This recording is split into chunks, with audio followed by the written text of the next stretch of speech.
Hola, hola, hola, buenos días, buenas tardes, buenas noches, allá donde están. Muchísimas gracias por estar ahí en este tercer programa del mes de junio, de esta miniserie que hemos llamado Ver sin ver la realidad invisible.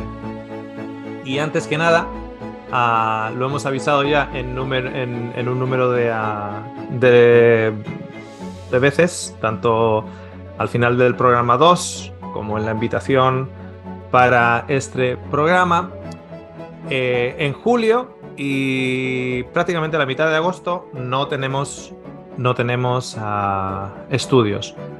Estaré en España visitando a mi mamá y estaremos subiendo algún tipo de shorts con referencia a algún tipo de estudios, alguna fotito o algo así de mi pueblo. Y bueno, mantendremos el contacto de esa manera, pero no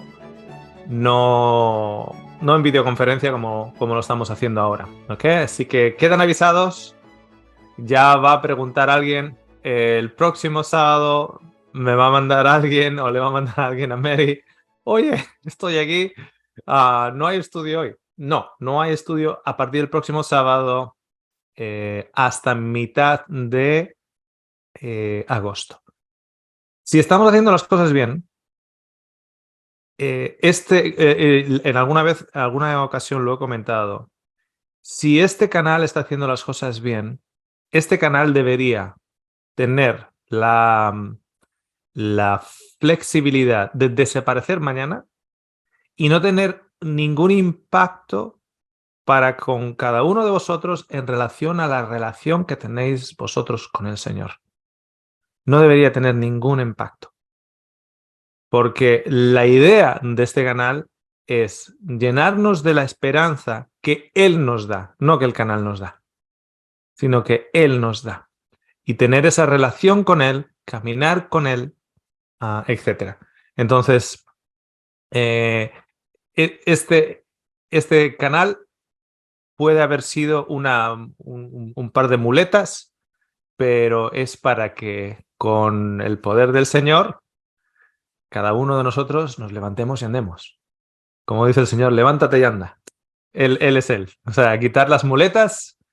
Entonces, vamos a estar 6 semanitas sin programas en directo. ¿Ok? De todas maneras, os mandaré algún vídeo, algún short. Estaremos subiendo shorts y a través de ello. También será tiempo para que, si quieren ver alguno de los programas que no han visto, etcétera. Sobre todo si eres relativamente nuevo en el canal.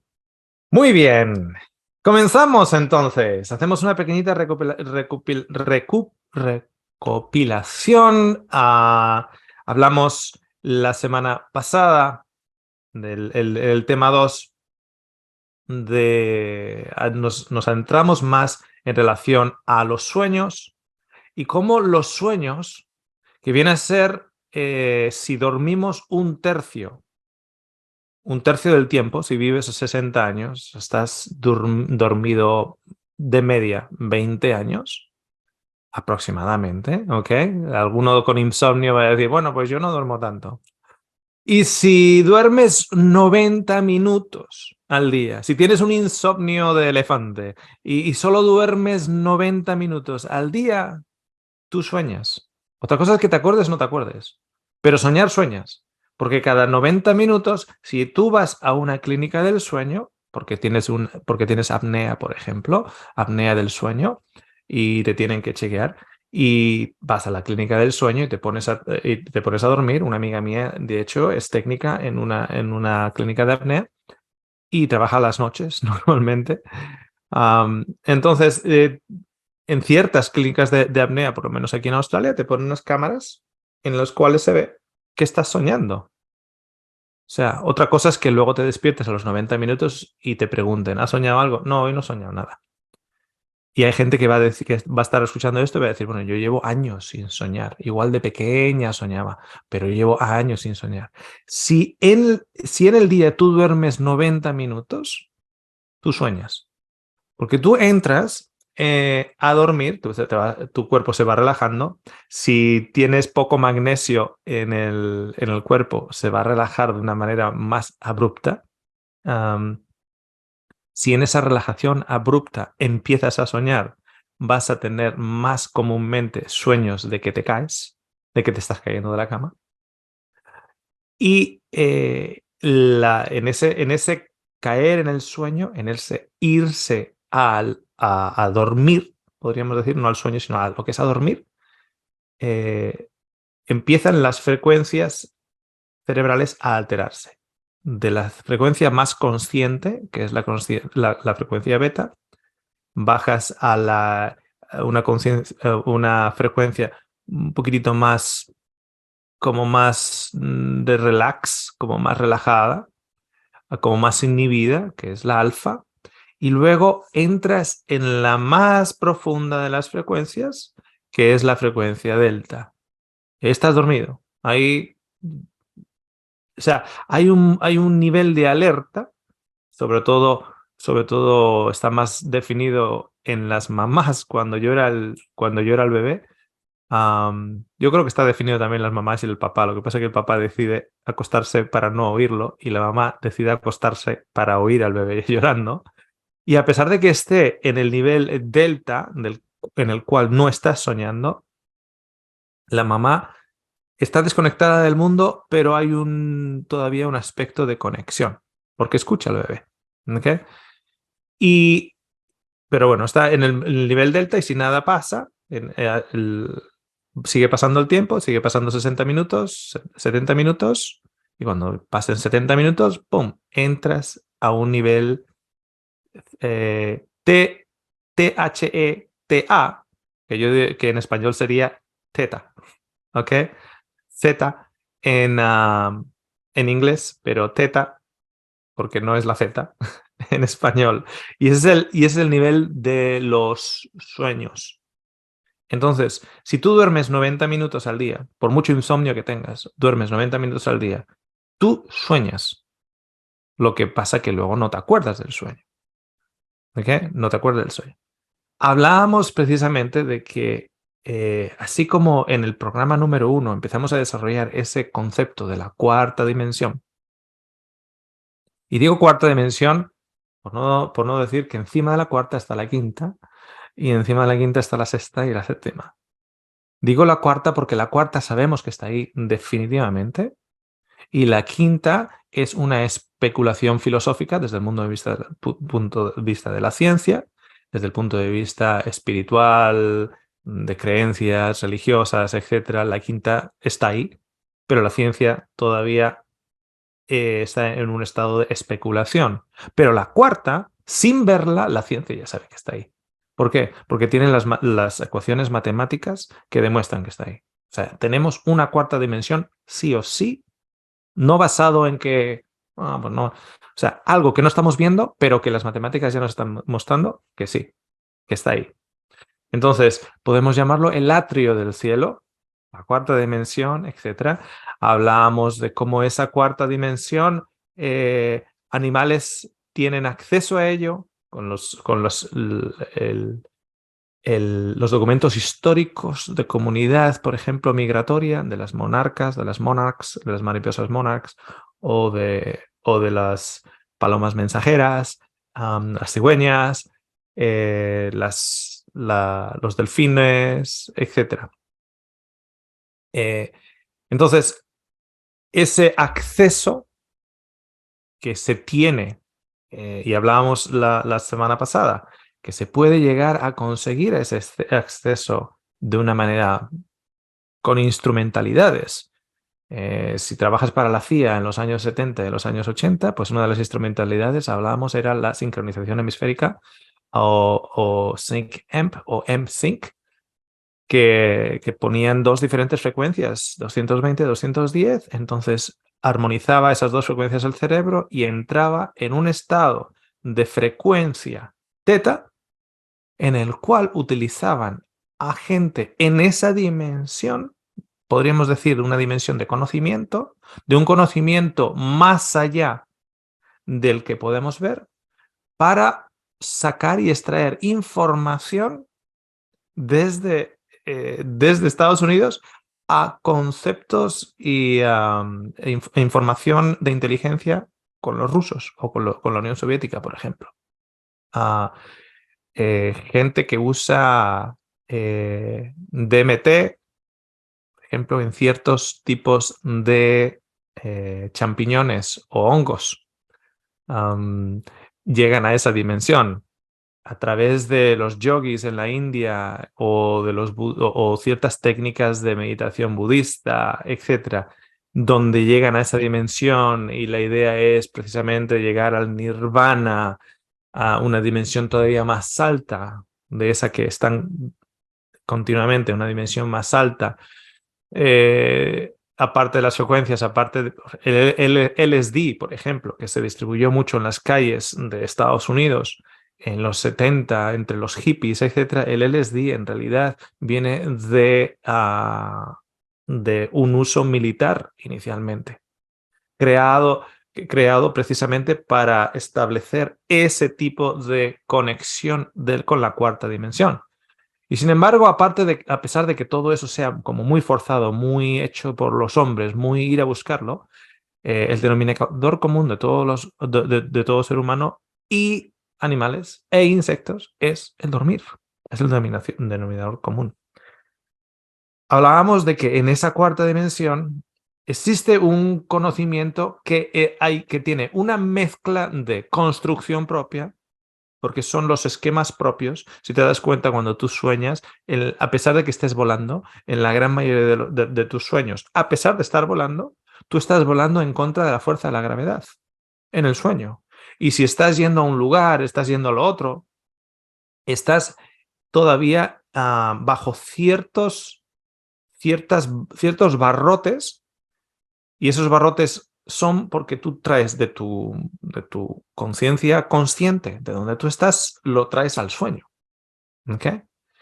Pero sin embargo, como que hay momentos en los cuales tú tienes acceso a esa memoria, podríamos decir, a esa memoria histórica, y que es una memoria histórica que puede ir para adelante y puede ir para atrás. Explicábamos el déjà vu desde ese punto de vista, desde el punto de vista de la resonancia mórfica, desde el punto de vista de esa cuarta dimensión en la cual una persona tiene un sueño que no se acuerda, pasan años o días o, o meses, y luego esa persona está en una misma situación en la cual tiene lo que se llama un déjà vu o una sensación de que, wow, yo esto lo he vivido antes. Okay. Eso desde el punto de vista de tener referencia a esa cuarta dimensión. Neurológicamente hablando, algo pasa en el cerebro. ¿Okay?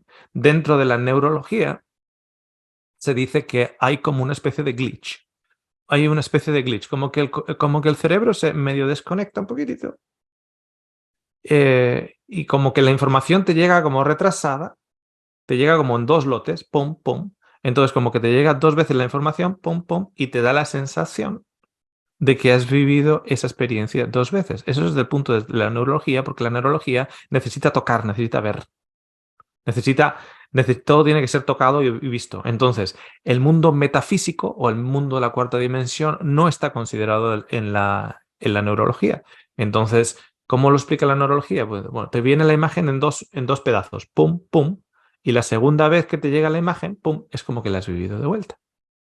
Pero sin embargo, la neurología no explica eventos y situaciones en el déjà vu. Os pongo un ejemplo. Hay un autor de libros que se convirtió en un bestseller. No recuerdo ahora el nombre. Si alguno se acuerda o alguno lo ha escuchado, puede poner el nombre en los comentarios en YouTube. Este hombre se hizo famoso no solo por ganar la lotería, sino por haber ganado la lotería porque soñó los números. Soñó los números fue a comprar eso, o puso esos números en la loto o lo que sea y ganó la lotería. Entonces, ¿qué hizo este hombre? Escribió un libro de su experiencia.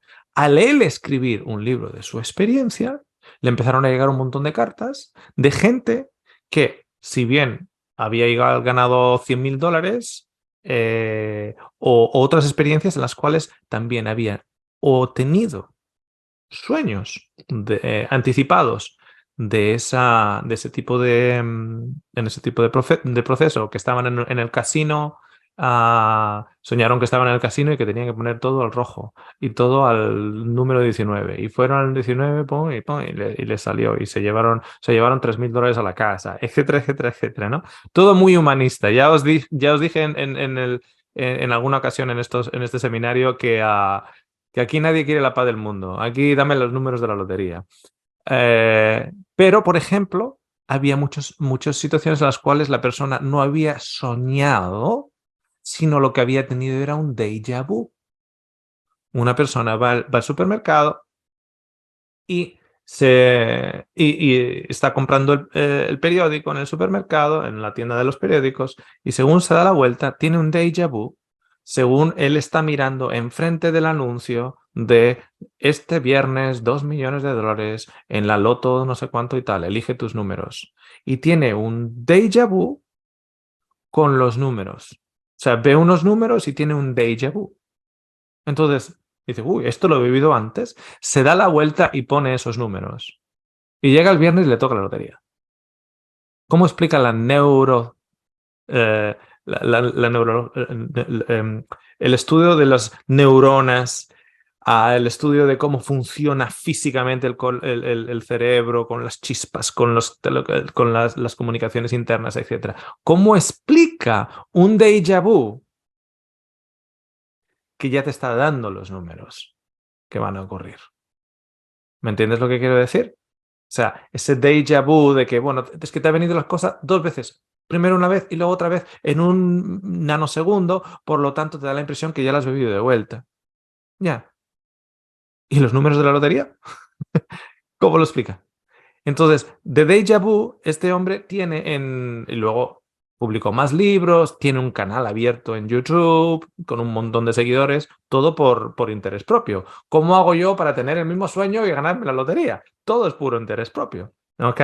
Pero con el déjà vu, gente en el casino, en el cual la pelotita se está rodando en la ruleta francesa y tienen un déjà vu de esto tiene que caer en tal, y rápidamente ponen el dinero cuando todavía pueden poner el dinero, ponen el dinero en el 19, ¡pum! Y les sale. ¿Y cómo sabían eso? Por un déjà vu.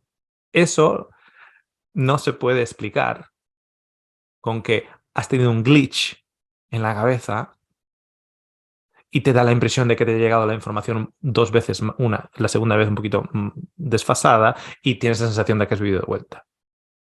Porque esa explicación no explica que en ese mismo déjà vu te llegue el número correcto de, porque ese tiempo en el que tú tienes para poner tu apuesta, no te están esperando a ti. Oye, espera, sí, que ya lo he vivido de vuelta. Ahora retrocedo un poquitito y voy a poner el 19. No, así nos hacemos ricos todos. ¿Ok? Después de saber el resultado, miramos para atrás. ¿Ok? Entonces, dentro de ese principio del déjà vu, fijaros que en el sueño, sobre todo esto ocurre mucho con cuando eres niño, porque tenemos menos inhibiciones y somos más susceptibles a coger del mundo que vemos y luego crear nuestros sueños. En ese mundo que vemos y crear nuestros sueños, ¿cuántos niños han tenido pesadillas porque un dinosaurio de Jurassic Park le estaba persiguiendo? O sea, ese miedo que han tenido al ver la película, luego la transmiten al sueño y construyen con diferentes esquemas, van construyendo sus sueños. Y en esos sueños somos héroes, en esos sueños somos villanos, en esos sueños volamos, en esos sueños tenemos diferentes caracteres. De hecho, dentro de esos sueños tenemos el sueño en el cual, básicamente, imaginaros que estamos siendo llevados por la corriente del sueño, el sueño nos va imponiendo su narrativa. Es como que el sueño está yendo ahí como por aquí, por allá, como dicen los chilenos, puras cabezas de pescado. Pura cabeza de pescado. Estaba por aquí y luego me aparecen por allá y luego me aparece un elefante por allá y luego ¿qué hacía mi abuela allá? Pues vendiéndome sopaipillas. ¿Qué hacía? O sea, todo como muy mezclado y tú como que vas en una corriente en la cual el sueño te está llevando en su corriente y al final dices, sí, tengo un sueño y te ríes de ello porque ha sido parte de una construcción de esquemas, de experiencias, memorias, sensaciones, miedos, etcétera. Es curioso cómo hay mucha gente que del domingo al lunes sueñan esa noche con el trabajo. ¿Qué ocurre el lunes? Me voy a trabajar. Me lo he pasado bien el fin de semana, ya me he relajado y ya hay gente que es tan aprensiva al trabajo que del domingo al lunes están soñando con sueños del trabajo, con compañeros del trabajo, con tal, tal, tal, tal, tal. Porque ya vas a dormir con ciertas construcciones o con ciertos bloques de construcción y luego en el sueño te lleva ahí como en una corriente. Pero luego tienes algo que se llama un sueño lúcido. Un sueño lúcido es cuando tú estás en esa corriente y de repente algo como que no encaja, ¿no? Ves a una persona con una nariz de palo y te quedas mirando en el sueño con una a esta persona con una nariz de palo y dices, eso qué raro es, qué raro es. Y te haces tú la pregunta dentro del sueño y dices, ¿será que estoy soñando? Y miras para otro lado y te das cuenta que otra persona tiene una nariz de zanahoria. Y dices, esto es un sueño. ¡Ah! Estoy soñando. En el momento que te das cuenta del que estás soñando, entras en un estado de lucidez dentro del sueño. Esto es más común en niños, muchísimo más común en niños, ¿ok? Que en adultos. En ese momento, el sueño deja de llevarte a ti. Es como que tú paras, haces pausa a ese sueño, tú paras y dices, espera un momentito, que estoy en un sueño. Y miras para un lado, miras para otro y dices, estoy en un sueño, voy a volar. Y te pones a volar. Y ahora tú ya estás controlando el río. Ahora no es el río el que te está controlando a ti, sino tú ya estás controlando el río y estás yendo para donde tú quieres y para donde tú no quieres. Entonces, en esa lucidez que es más común en niños, puede ser cualquier carácter. Puedes literalmente ser cualquier carácter. Lo interesante es que muchos de esos sueños de esos niños, cuando esos niños dan detalles de que, bueno, pues fui un samurái. Vale, uno puede decir, él ha traído información porque alguien le ha hablado de los samuráis japoneses y ha traído esa información al sueño. Entonces ha construido en su sueño de lucidez, porque se ha dado cuenta que estaba soñando, y él ha empezado a edificar su sueño, consciente de lo que está edificando, en lugar de dejarse ir por el río del sueño y esas cabezas de pescado. El caso es que cuando relata el sueño, hay elementos en su sueño que ese niño no ha tenido acceso en la película que se ha visto o en el pequeño libro de samuráis que le ha leído la abuela. Tiene acceso a costumbres, tiene acceso a... Y dices, uy, va, entiendo por qué ha elegido ser samurái. Lo que no entiendo es cómo ha cogido información para montar el mundo de samurái. ¿Cómo ha encontrado extra información si nosotros solo le hemos leído un libro para niños de la cultura japonesa? ¿De dónde ha sacado el extra información? Pues sí, pues yo afilaba espadas y hacía unos arcos y usaba un fuego y lo hacía con el martillo y yo hacía esto y yo hacía esto y hacía esto y hacía esto, y está relatando el niño un montón de información cuando era samurái. Entonces, ¿qué dice el padre? La madre. Ah, es que tú en otra vida has sido samurái. Entonces, el niño dice, wow, en otra vida he sido samurái. Entonces, pasa el tiempo Y resulta que, y esto, en aquellos que se llaman soñadores lúcidos experimentados, ¿a qué me refiero? Normalmente son personas que se acuerdan de esas experiencias de niño cuando se lo pasaban súper bien en los sueños y el sueño era como un lugar de escape. Estaban deseando apagar las luces, no verse una película de Netflix, sino apagar las luces y quedarse dormidos porque se lo iban a pasar mejor allá. Y sin embargo, con la edad lo fueron perdiendo. Según con la edad lo fueron perdiendo, lo añoraban. Añoraban esa experiencia, investigan esa experiencia, leen libros en esa experiencia. Hay un muy buen libro de la Universidad de Stanford al respecto, muy, muy buen libro, y precisamente el científico autor, o los científicos autores de ello, que tienen la clínica del sueño en la Universidad de Stanford, son personas que en su infancia pues tenían unas experiencias muy vivas, luego lo pierden y luego en ese deseo de querer recuperarlo, empiezan a investigar más acerca de la ciencia del sueño, etcétera, etcétera. Entonces, esos experimentados soñadores lúcidos, en los cuales tú puedes hacer lo que quieras, cuentan todo tipo de historias. Eran un militar cercano a Hitler. Entonces se hacen toda la película de Hitler y ellos son con el uniforme nazi, etcétera, etcétera. Pero hay gente que dice, pues yo, que tengo muchos problemas de inhibición, etcétera, estuve en en el sueño, me voy a una discoteca y, y, y suelto mi inhibición, etcétera, etcétera, en el sueño, lúcido. Y dice, yo soy hombre, pero de vez en cuando, pues para ver cómo se siente, me hago mujer. O sea, son lúcidos, lo están haciendo conscientemente, pero lo hacen mujer. Y empiezan a sentir en ese sueño cómo se sentiría una mujer cuando le viene el baboso, todo borracho y con olor a tabaco. ¿Quieres salir conmigo? ¿No? Entonces, entienden la situación y tal, pero desde el punto de vista de la mujer. Y hablan en sus experiencias, en sus testimonios, de cómo eso les hace entender un poquitito lo que sufre la mujer, etcétera. Pero en el sueño, ¿qué son? En el sueño han entrado en la experiencia de una mujer. Imagínate que un niño hace eso. Primero le ha contado al papá lo del samurái y luego, pues era una niñita en un poblado indio de los indios de América. Y dice, es que antiguamente tú eras una. Y cuando te empieza a dar sensaciones, detalles, etcétera, bueno, esto es otra vida. Este niño ha tenido ya dos vidas. Antes era niña, ahora es niño. Antes era japonés y ahora es español de Burgos.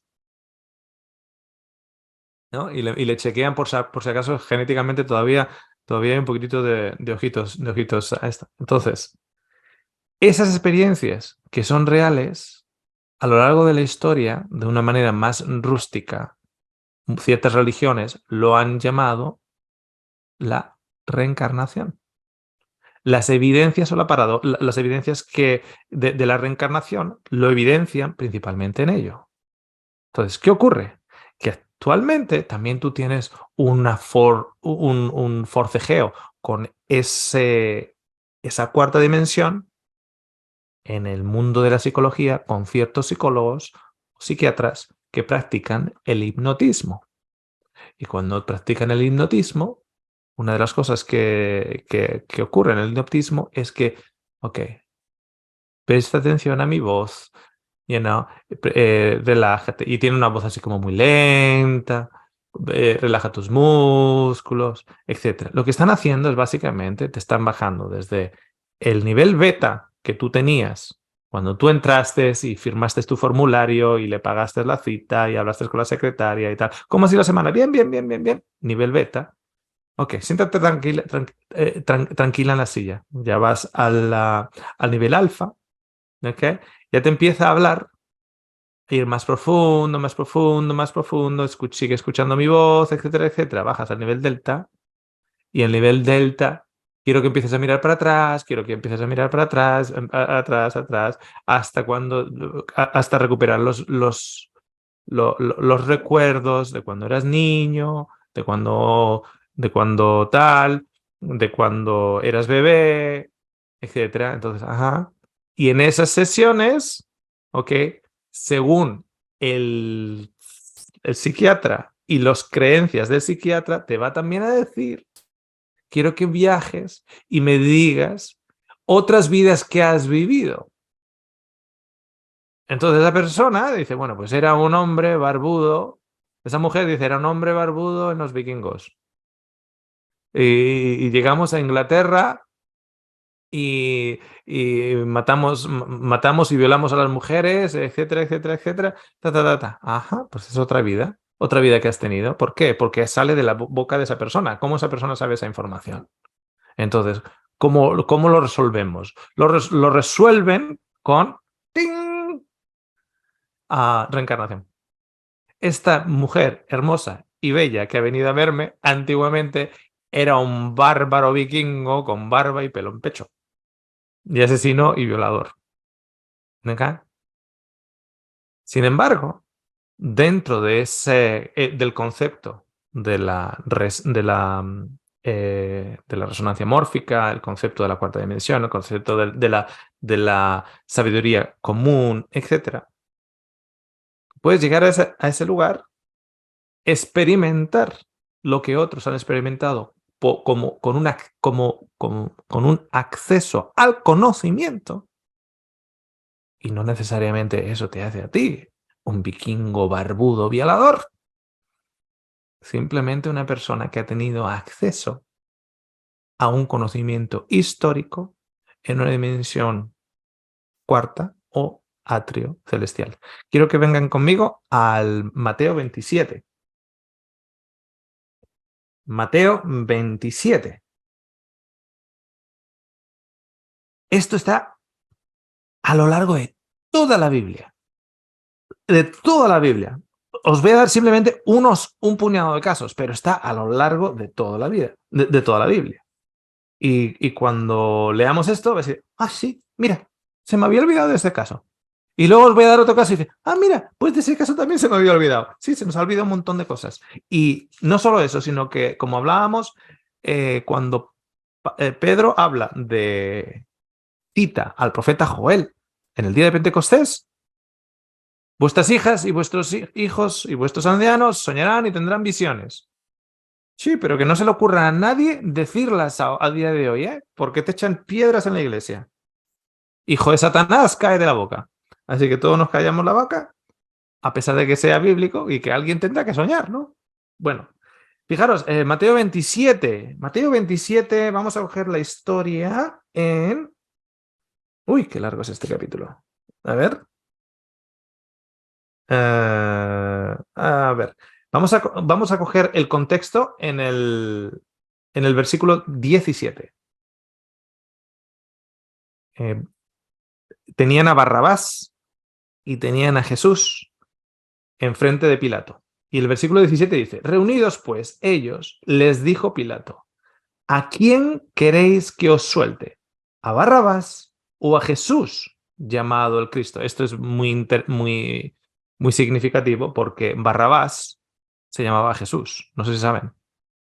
En parte de los manuscritos, de hecho, van a tener ustedes alguna Biblia en la cual, no recuerdo ahora cuál de los evangelios es Jesús Barrabás. Y Barrabás significa Bar, hijo de Abba, hijo del Padre. Y Jesús, el Cristo, es el hijo del Padre.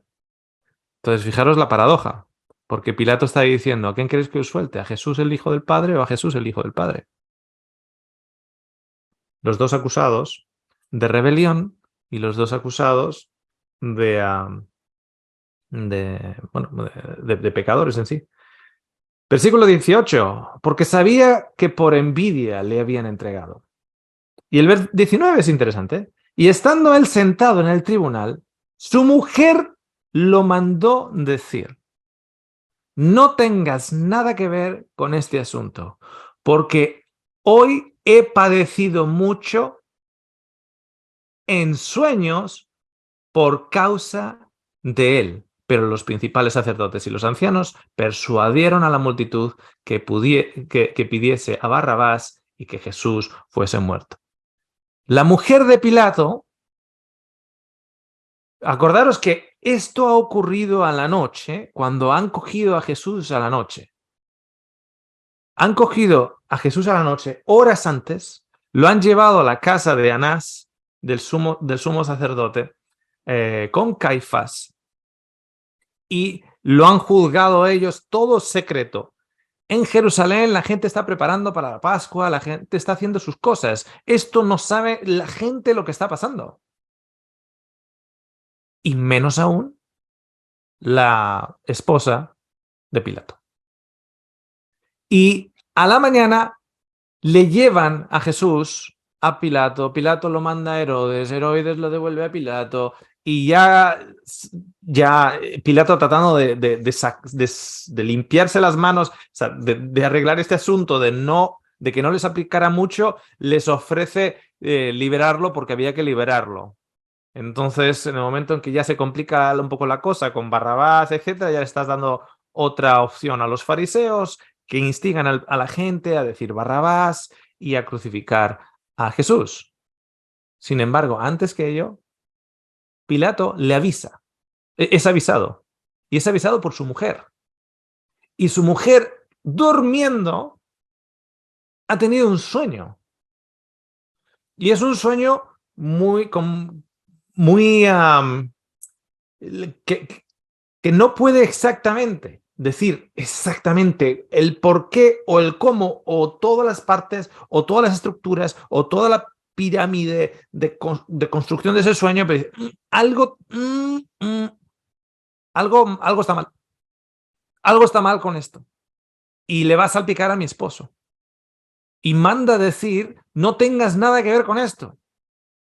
No tengas nada que ver con esto porque he tenido un sueño en relación a ello. O sea, ¿estaba ella en lo correcto, sí o no? Estaba en lo correcto, por lo menos de que algo estaba pasando. A pesar de que solo esto había ocurrido en las últimas horas en total secretismo. Mientras eso estaba ocurriendo, mientras Jesús está en secreto, raptado en secreto, ante Caifás y Anás y ante el Sanedrín, mientras eso está pasando en las horas todavía de noche antes del amanecer, la mujer de Pilato está teniendo un sueño. Al mismo tiempo. ¿Cómo sabe ella? Porque a través del sueño tiene acceso a esa cuarta dimensión. Fijaros, si vais en el mismo libro de Mateo, no nos vamos lejos, el capítulo 1. Vas al capítulo 1 y en el capítulo 1 de Mateo vamos al versículo 19. En el versículo 19 de Mateo 1 dice, José, su marido, como era justo y no quería infamarla, quiso dejarla secretamente. Claro, esta me ha venido aquí con el cuento del Espíritu Santo, lo que me ha hecho es, me ha hecho cornudo, pero no quiero yo que se sienta mal y tal. Al ser un hombre honesto, la quiere disolver ese compromiso que tienen, pero que no quede ella mal tampoco. Y pensando él en esto, he aquí un ángel del Señor le apareció ¿dónde? O sea, él está teniendo una visión, pero ¿dónde le aparece el ángel del Señor? No le aparece en la habitación, ¿le aparece dónde? Le aparece en sueños y le dijo, José, hijo de David, no temas recibir a María tu mujer, porque el que en ella es engendrado del Espíritu Santo. Pero José no es la única vez que tiene esta experiencia, porque cuando están en Belén, él se va a dormir a la noche y en los atrios secretos de la corte de Herodes, tras las puertas y en secreto, algo que ni siquiera sabían los reyes del Oriente, ya Herodes estaba planeando matar a todos los niños de 2 años para abajo una vez que el niño nace. Y sin embargo, en el versículo 13, del capítulo 2 dice, después que partieron ellos, bueno, un par de versículos antes, vamos a ver el versículo 11. El versículo 11, estos son los reyes de Oriente que llegan a Belén, etcétera, se postran y dicen, versículo 11 del capítulo 2, y al entrar en la casa vieron al niño con su madre, María, y postrándose lo adoraron y abriendo sus tesoros le ofrecieron presentes, oro, incienso y mirra. Pero siendo avisados por revelación, ¿dónde? En sueños, que no volviesen a Herodes, regresaron a su tierra por otro camino. Este nos había dicho, oye, Herodes les había dicho, volver y decirme a ver cuando yo lo encontréis para que yo también pueda adorarle. Y en sueños, estos paganos, porque la de Herodes también era la de Pilatos también era pagana, reciben información a través del sueño de no volver a Herodes. No sé, me levanto hoy con una sensación de que mejor no, pero porque mejor no. No vamos a ir a ver ese tipo. No sé, me he levantado ahí con algo en el estómago hoy. Hoy no. Y no vamos a ir por allá. Y no solo ellos tienen ello, sino que después que partieron ellos, he aquí un ángel del Señor, versículo 13, apareció en sueños a José y dijo, levántate y toma al niño y a su madre y huye a Egipto y permanece allá hasta que yo te diga, porque acontecerá que Herodes buscará al niño para matarlo. Ese plan de matar a los niños es un plan privado de puertas para adentro en la corte de Herodes. Es una conspiración en contra de los niños en Belén, que están ahí cerquita. Y sin embargo, José tiene un sueño y ese sueño es avisado. Resulta que Abraham va con su mujer Sara a Egipto y tiene miedo de que lo maten a él, para cogerse con su mujer, así que decide decir que su mujer es hermana. Entonces, el faraón Abimelech se la lleva a su corte. Dice, bueno, pues si es tu hermana, pues va a ser mi mujer. Se la lleva a su corte. Y si vais a Génesis 20, versículo 3, Génesis 23, vemos la historia de cómo Abimelech, al que le han dicho que la mujer que acaba de llevar a su corte es hermana de Abraham. Y sin embargo, en el capítulo 20, versículo 3 del libro de Génesis, vamos a ver, se me han ido las páginas, 18, 20. De ahí el versículo 1, de allí partió Abraham a la tierra del Negev y acampó entre Cades y Sur y habitó como forastero en Gerar. Y dijo Abraham de Sara, su mujer, es mi hermana. Y Abimelech, rey de Gerar, envió y tomó a Sara. Pero Dios vino a Abimelech en sueños de noche y le dijo, he aquí, muerto eres a causa de la mujer que has tomado, la cual es casada con marido. Mas Abimelech no se había llegado a ella y dijo, Señor, ¿matarás también a lo inocente? O sea, fíjate que está teniendo un sueño totalmente lúcido porque está interaccionando en el sueño. No me dijo él que era su hermana, etcétera, etcétera, etcétera, etcétera. Fue avisado ya. Que os voy a decir, evidentemente, de los sueños de José. Cuando sueña que que hay estrellas, está la luna, el sol y todos adoran a un astro en particular y el padre y la madre dicen, pero ¿qué pasa? Que tu madre y yo y todos sus hermanos te van a adorar a ti. Y dice, bueno, yo solo estoy compartiendo el sueño. De hecho, cuando tiene otro sueño nuevamente del trigo recogido y como había 12 de ellas y había uno en el medio y los otros 11 estaban ahí de rodillas adorándole a la una del medio, etc. Eso hace enfurecer a sus hermanos. Cuando sus hermanos lo ven venir de la tierra de Goshen a la tierra donde ellos estaban con su ganado, lo ven a la distancia y ¿cómo le llaman? Aquí viene el soñador. Aquí viene el soñador. Si nada pasa, si nada pasa, si José hubiese muerto ese día, ese sueño se convierte en ¿qué? En pura cabeza de pescado. Son sueños de grandeza, construcciones de un niño con sueños de grandeza, con elementos, fijaros, elementos que ese niño sí conoce y forman una estructura, un esquema de sueño. Y en ese esquema de sueño es una cultura en la cual él conoce de agricultura, de segar, de mirar las estrellas, de dormir mirar las lunas, cuántas veces habrá dormido mirando para arriba y ver las estrellas, etcétera, etcétera. Entonces, si nada ocurre, es un sueño que no vale para nada. ¿Cuándo sabemos que ese sueño tenía un significado profético? ¿En qué momento? En el momento en el cual el último capítulo del libro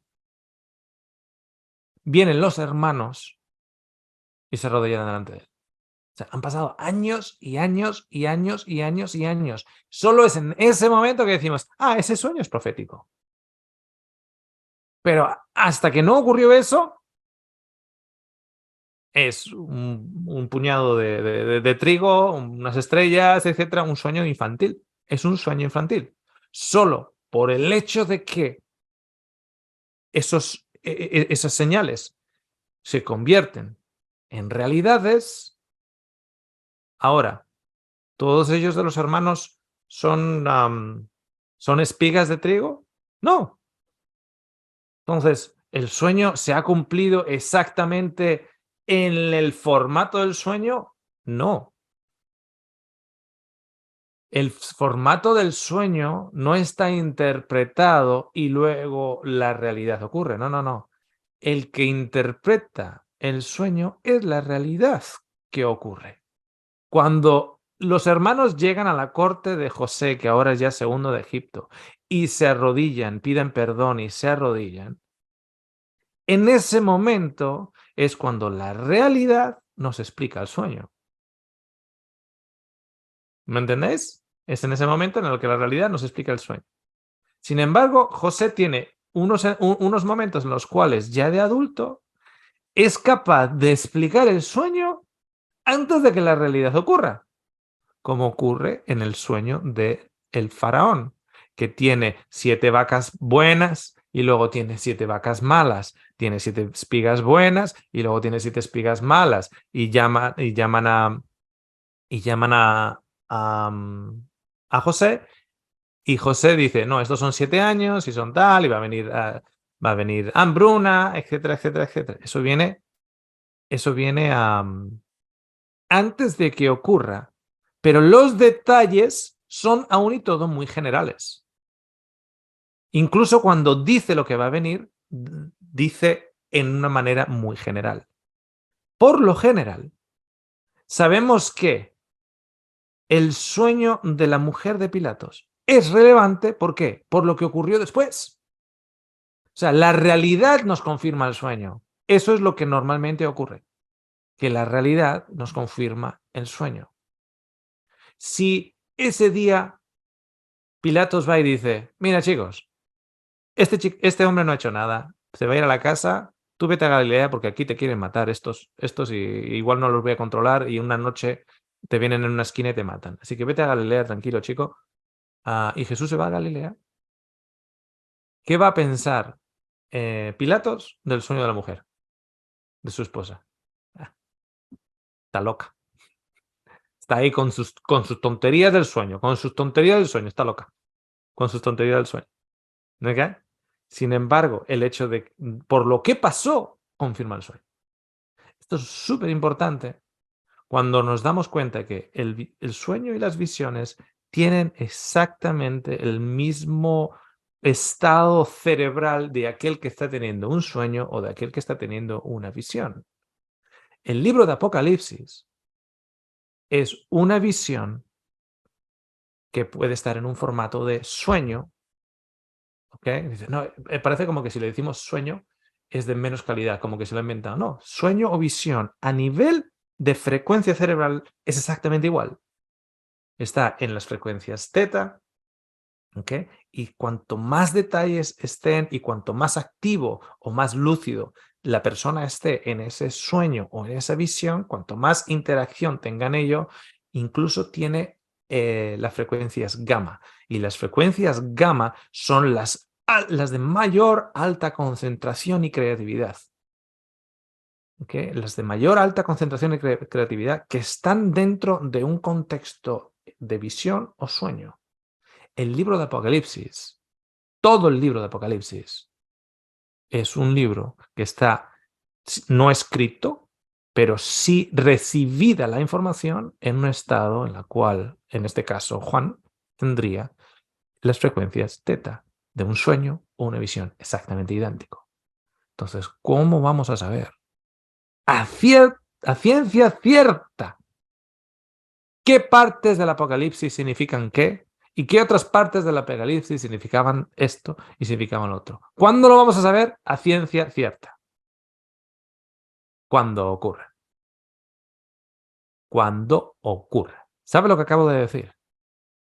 Que pasar más tiempo del necesario en la visión del libro de Apocalipsis es una auténtica pérdida de tiempo a día de hoy. ¿Por qué? Porque lo único que nos va a confirmar, mira, sí, esto era lo de la bestia. No es antes, sino después de que ocurra. De la misma manera que, mira, sí, esto era lo de las espigas de trigo.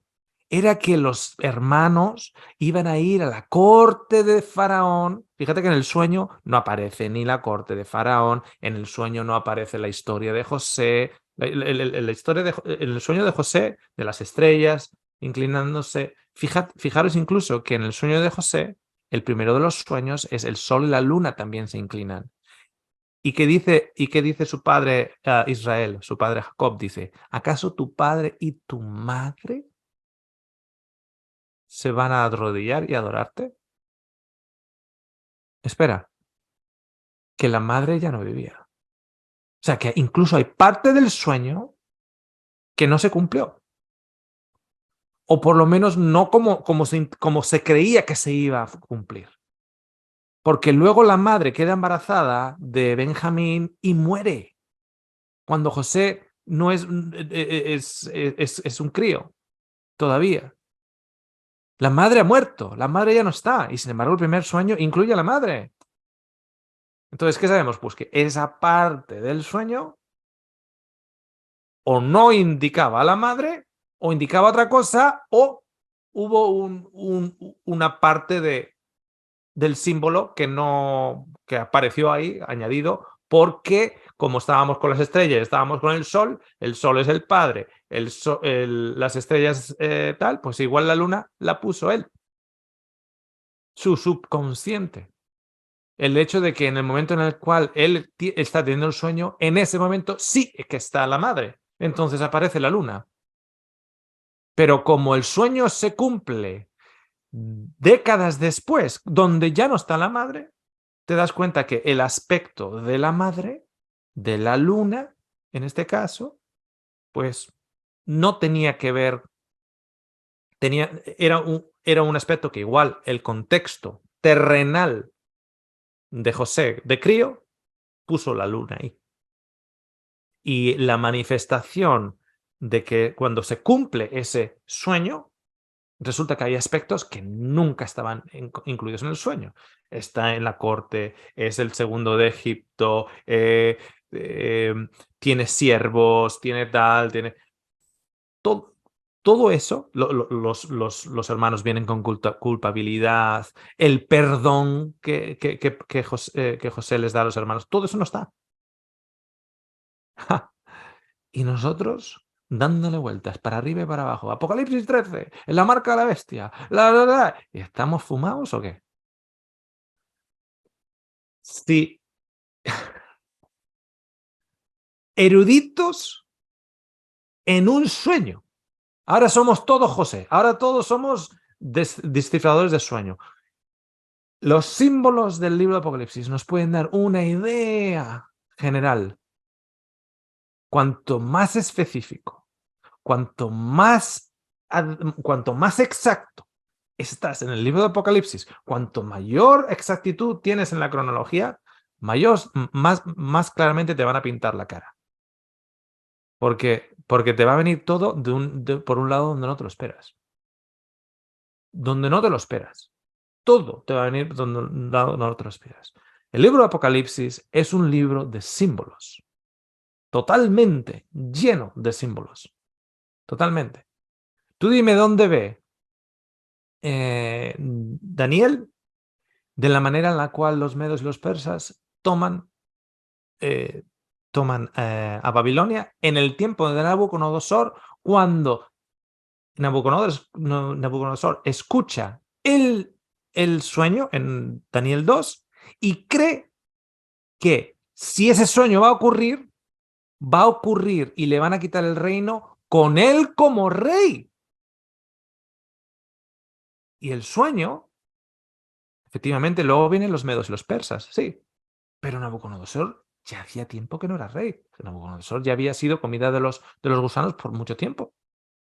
O sea que el libro de Apocalipsis es el mejor libro para hablar y para discutir, tomándote un chocolate caliente y unos churros y decir, tenemos 2 horas para fantasear aquí. Venga, vamos a pasárnoslo bien, entre amigos, y soltar las mayores burradas que nos podamos imaginar y decir, no, que la marca de la bestia va a ser la inteligencia artificial, no, que va a ser esto, que tal. ¡Pum! Y después de esas 2 horas con el chocolate caliente, los churros, ya está. ¿Cómo te has pasado la tarde? Fantástico. Estuve con Josu, estuve con Juan y estuve con Luis. Bueno, lo pasamos genial. Estuvimos hablando del libro de Apocalipsis. Y ya está. Y ahí se queda. Porque hasta que no ocurra, no nos vamos a dar cuenta, primero, qué es lo que sí se iba a cumplir y qué símbolos fueron usados y qué partes del libro de Apocalipsis son como la luna en el sueño de José, que no valen para nada. Y eso solo nos vamos a dar cuenta cuando las cosas vayan ocurriendo. ¿Ok? Entonces, vamos mirando las cosas que van ocurriendo aquí y vamos viendo a ver de qué manera se va cumpliendo o no se va cumpliendo. Y en otras palabras también os digo lo siguiente. Y porque ahora yo usar la cabeza de oro y el pecho de plata de la estatua de Daniel 2, digo, ¿para qué voy a usar yo esas 2 cosas? Si eso ya se ha pasado. ¿Por qué voy a divagar en esas 2 cosas si eso ya se ha pasado? Primero es Babilonia y luego Medo-Persia. Esas 2 cosas ya se han pasado. O sea, ¿qué cosas también en el libro de Apocalipsis ya se han cumplido? Y nosotros no nos hemos dado cuenta porque no hemos vivido en un momento histórico en el cual hemos visto la correlación de esos símbolos con las realidades que estábamos viviendo. ¿Okay? Le acabo de quitar el trabajo a un montón de teólogos en facultades de teología. Me acabo de quitar el trabajo. ¿Okay? ¿Por qué? Porque acabo de decir, qué pérdida de tiempo, chico. Qué pérdida de tiempo.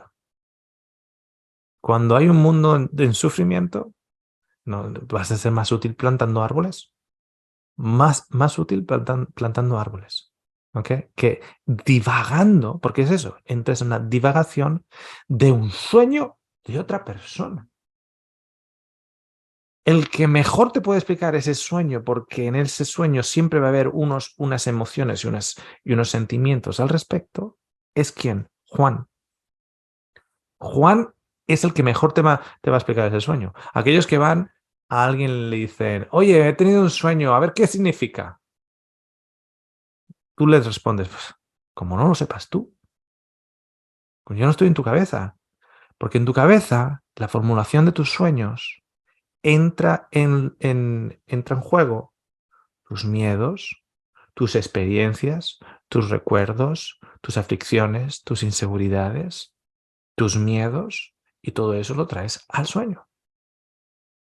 ¿Cuál sé yo de estos dos sueños que os voy a decir? ¿Cuál es el verdadero? Me llama una persona en junio, julio del 2018 y me dice, Óscar, buenas noticias. He tenido un sueño. ¡Wow! Y dice, alabado sea el Señor. He soñado que un ángel bajaba, le tocaba a Verónica en el vientre y todo el cáncer se iba y iba a sanar. Y la gloria del Señor se iba a llenar y eso va a usar vuestro testimonio para la grandeza de su nombre. Ay, muchas gracias. ¿Okay? Vale, perfecto.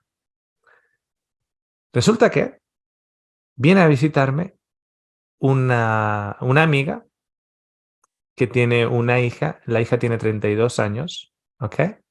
La hija se llama Jasmine, tiene 32 años, tiene una enfermedad genética que le afecta físicamente y mentalmente. Es una niña en realidad, tiene 32 años, pero es una niñita como de 5 añitos. Es súper simpática, súper tierna Jasmine. Y, y ellos no viven cerca y viene su mamá, Felicity, y me dice, Jasmine quería venir a veros, etcétera. Y entra por la puerta Jasmine y le da un abrazo a Verónica. Le da un abrazo así a Verónica y tal. Y se queda así agarrada a Verónica, agarrada a Verónica, agarrada a Verónica. Y le mira así. Ella tiene una deformación física también. O sea, ninguno de nosotros somos simétricos, pero ella es menos simétrica. O sea, tiene un ojito un poquito más alto, más bajo, la mandíbula la tiene dobladita, etcétera, ¿no? Pero no sabe exactamente cuándo su ternura y su sonrisa. Entonces se puso a hablar a Verónica sin filtro, porque tiene ni 5 añitos en la mente, sin filtro. Y dice, vas a estar bien, vas a estar bien. Y la mamá le dice, Jasmine, ya te dije que eso no se dice. Que no hemos venido a eso. Hemos venido para visitar, para traer un poquitito de comida, etcétera. Vas a estar bien. Entonces, cuando ella empieza, vas a estar bien, digo, ¿a qué te refieres, Jasmine? Dice, no, dice la mamá, que está teniendo unos sueños. Entonces, cuando Jasmine dice, vas a estar bien, vas a estar bien. A mí, yo me acuerdo del sueño que me ha mandado esta persona en julio, ¿no? Y dice, ok, curioso. O sea, acordaros que yo estoy ahí en el sentido de que, bueno, cuando pase, pues veré que el sueño es verdad o no, o es una construcción humana. Porque la Biblia también dice, oye, si alguien te viene que he tenido un sueño, he tenido un sueño, he tenido un sueño, y luego, y luego nada ocurre, pues bueno, pues ha sido una construcción humana. ¿Okay? Entonces, cuando Jasmine dice, vas a estar bien, vas a estar bien, entonces yo empiezo a pensar, ok, porque esta chica no tiene maldad alguna, no tiene interés alguno, no tiene vanagloria alguna, es una gozada de chica. Y dice, vestida de blanco, va a estar con Jesús y vas a esperar a Oscar, etcétera. Y yo digo, ahí va. El estar bien no es te vas a recuperar. Le estaba diciendo que te vas a ir, pero que vas a estar bien. Entonces Verónica le cae una lágrima y le dice, muchas gracias. Me dice, estabas tan hermosa, estabas tan bella, estabas tan bonita y tal, y vas a estar bien, vas a estar bien, vas a estar bien. Ok, ¿cuál de los dos sueños era profético? El de Jasmine. ¿Pero por qué era Jasmine? No, porque Jasmine tendrá sus sueños con sus miedos también, etc. Pero ¿quién me demuestra a mí que el de Jasmine era el que tenía la razón y no el otro. Pues el 26 de septiembre del 2018. Ese día me demuestra a mí que el que tenía razón era Jasmine. Y Jasmine tuvo ese sueño y lo tuvo anteriormente. No fue la única, ¿ok? Porque otras personas también tuvieron ese sueño. De hecho, si habéis escuchado el testimonio del fallecimiento de mi esposa, Mary, cuando recibe el mensaje de que Verónica ha fallecido, Mary está de viaje con su esposo Manuel, de camino a la casa, y mirando por la ventana del auto, le viene como una imagen, como un flashback, como un déjà vu, una sensación de déjà vu, pero de yo en la habitación con Verónica. Y es donde yo estaba en ese momento, aquí en Australia. Okay. Eso solo sabemos que ocurre y es la realidad cuando la realidad nos lo confirma. ¿Me entendéis? Cuando la realidad nos lo confirma. ¿Sabéis cómo describe la Biblia en símbolos la venida de Cristo? ¿Saben lo que ocurre al cielo? El cielo se enrolla como en un pergamino. Es como que la tercera dimensión donde nosotros estamos se abre el techo a la cuarta dimensión. Si lo miras de esa manera, no estamos hablando de una literalidad, sino de una apertura de la tercera dimensión a la cuarta, donde no podemos llegar en esta fisicalidad, sino que el cielo se abre como si fuera un scroll, un pergamino. La tercera dimensión se abre a la cuarta dimensión, o viceversa. La cuarta dimensión se abre a la tercera dimensión. Bien. Cuenta una frase muy famosa, algunos de ustedes la conocerán, que dos encarcelados miraban por los barrotes de la cárcel. Uno veía barro, otro veía estrellas. Ambos en una cárcel, ambos con una pared y en esa pared una ventana con barrotes. Ambos miran a través de esa ventana con barrotes hacia el mundo de fuera. Uno solo puede ver barro, otro ve estrellas y el cielo y el universo. Según la realidad que tú vives aquí, tus inseguridades, las experiencias, cómo has manejado esas experiencias, etcétera, etcétera, etcétera. Luego tú te vas a dormir y tú puedes tener o una gozada de sueños o unas pesadillas alucinantes.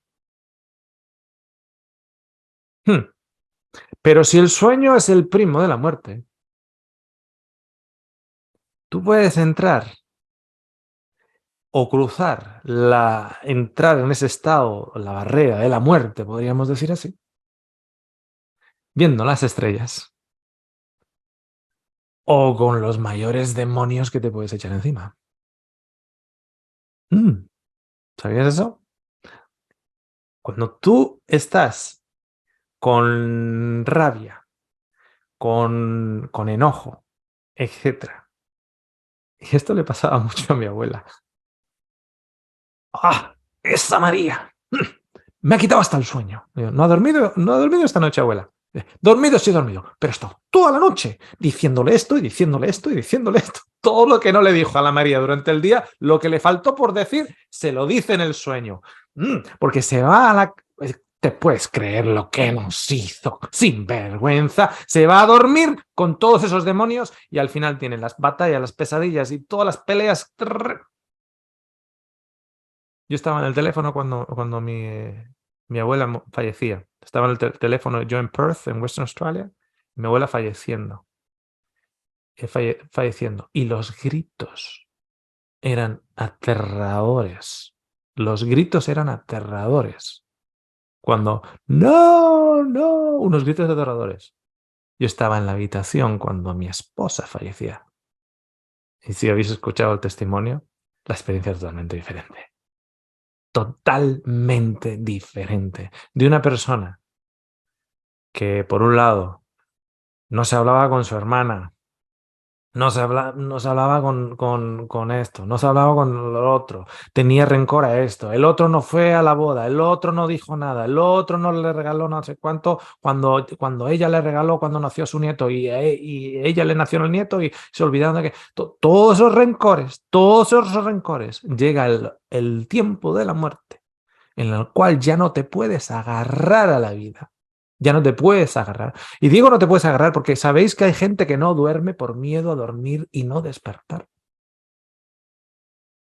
¿Sabéis que hay gente que son las 9 de la noche y no duerme? Son las 10 de la noche y no duerme. Son las 1 de la mañana y no duerme. Y al final acaba de cansancio, medio dejándose dormir cuando ya no puede agarrarse a lo que ellos consideran vida. Y el insomnio no es un insomnio fisiológico, es un insomnio mental por miedo a la muerte y a enfrentarse de una u otra manera a esos miedos, a esa casa sin barrer, a esos asuntos que quedan pendientes. Entonces, muchos de los insomnios, no digo todos, pero hay insomnios que son precisamente miedos. Y esos miedos nos quitan el sueño. ¿Por qué? Porque cuando yo voy con esos miedos al sueño, y los sueños son construcciones con esquemas que nosotros tenemos aquí, llegando a los atrios de información celestial, pero con nuestros esquemas, en lugar de ángeles voy a ver demonios. Y en lugar de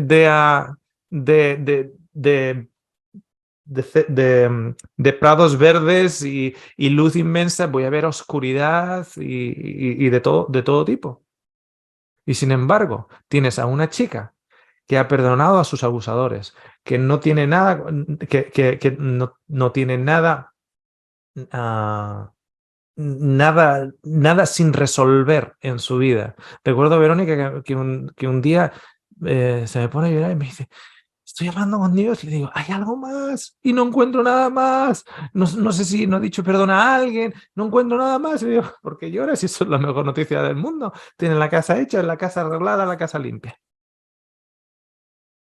Y levantar la mano y saltar a los brazos de Jesús. 3, 2, 1, go. Así se fue mi esposa. Con una sonrisa, con una paz, con con una visión de Cristo. Si en ese momento nosotros hubiésemos puesto unos electrodos, ¿no? Ahí está Verónica, cuando yo le digo, ¿estás viendo a Jesús? Y me dice, sí. No me bromees con esto, que sí, me dice. Si tú en ese momento le pones a mi esposa unos electros aquí en la cabeza para analizar ¿cómo se llama? Sus ondas cerebrales, sus frecuencias cerebrales, ella va a tener teta, que es el de los sueños y visiones, ¿ok? Y gamma. Y gamma es la frecuencia de mayor concentración y creatividad, la más alta de todas. ¿Y por qué sé eso? Sé eso porque, evidentemente, eso ya está estudiado. No en mi esposa, sino en casos de los siguientes. Personas que han tenido experiencias cercanas a la muerte y personas que no han tenido experiencias cercanas, sino que han muerto y han sido monitorizadas en ese mismo momento, hasta que fallezcan.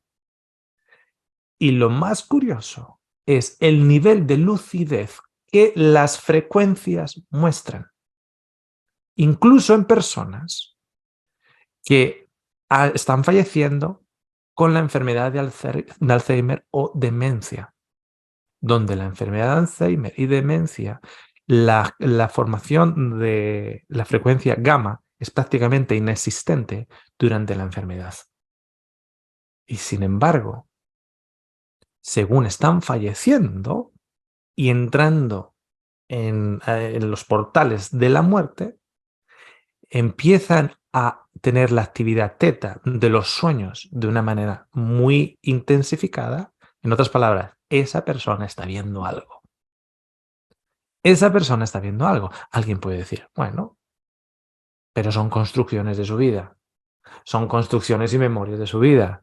Todas sus experiencias es lo que está viendo, se está apagando el cerebro. Eso es lo que está viendo. Y de repente, junto con el teta, que es el del sueño, el gamma aparece. Y el gamma es de lucidez. No de no lucidez. No de estoy soñando y no tengo idea de lo que estoy haciendo.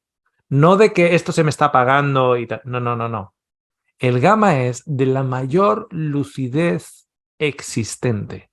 O sea, el campeón del mundo de ajedrez en su más alto nivel de concentración no llega a la intensidad y en la agrupación de frecuencias gamma de una persona cercana a la muerte. Entrando en los portales de la muerte. No llega. Esa persona con Alzheimer, con los ojos cerrados, sin apenas respirar, está teniendo una lucidez y un acceso a esa lucidez que ni el campeón de ajedrez mundial tiene. El Magnus, no recuerdo cómo se llama. A ver, ¿cómo es posible que una persona cuyo cerebro físico ya no funciona puede llegar a esos excesos de lucidez? Esos excesos de lucidez incluso se conocen como la lucidez anterior a la muerte, y en ciertos casos aparecen incluso personas con Alzheimer que tienen esa lucidez antes de fallecer para despedirse con todos. Ahora bien,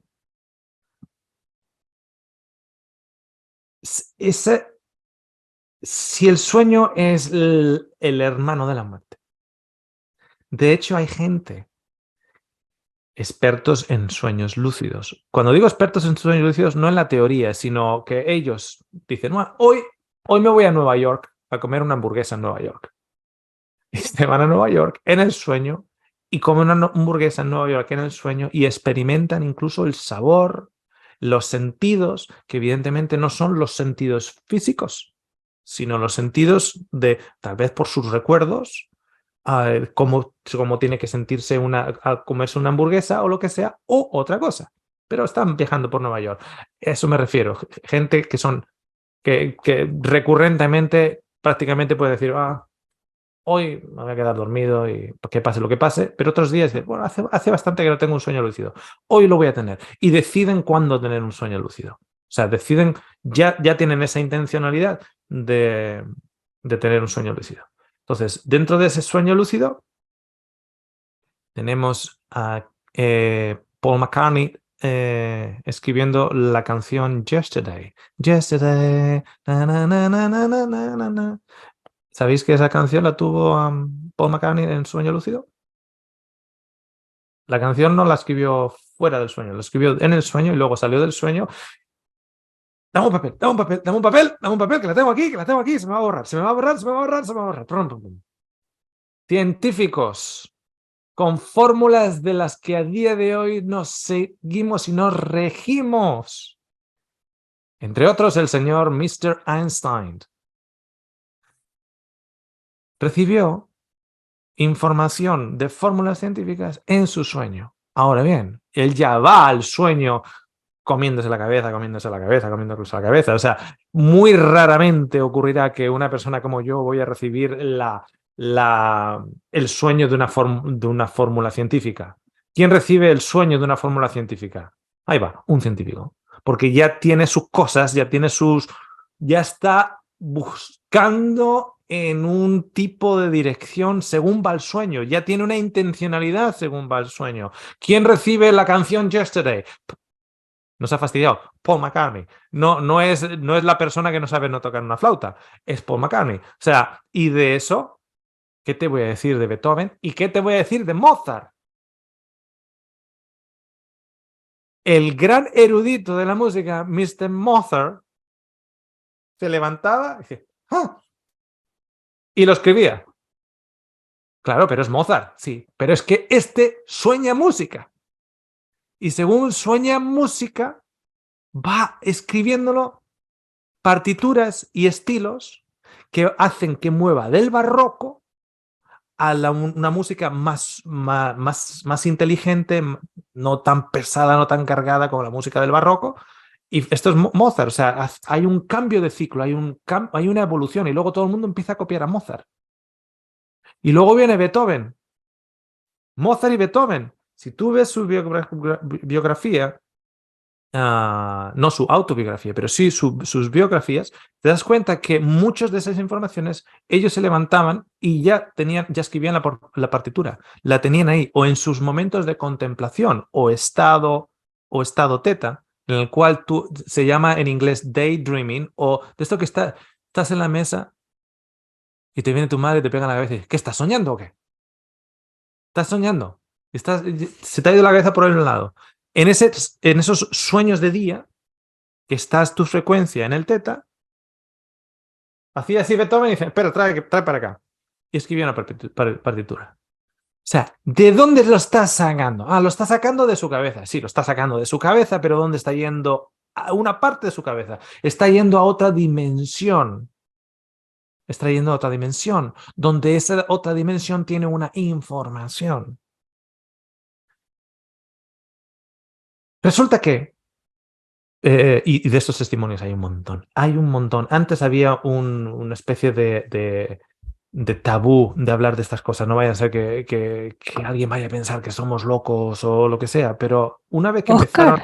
Oscar, Dime. sí, vamos a hacer 1 hora y media. Si vamos a hacer sesión doble, ¿podría cortar ahora y seguir? Corta ahora, corta ahora. Bueno, corta ahora. vas a anunciarlo, así también pongo este anuncio dentro del corte. Ponemos tu voz también ahí. Vale. Así.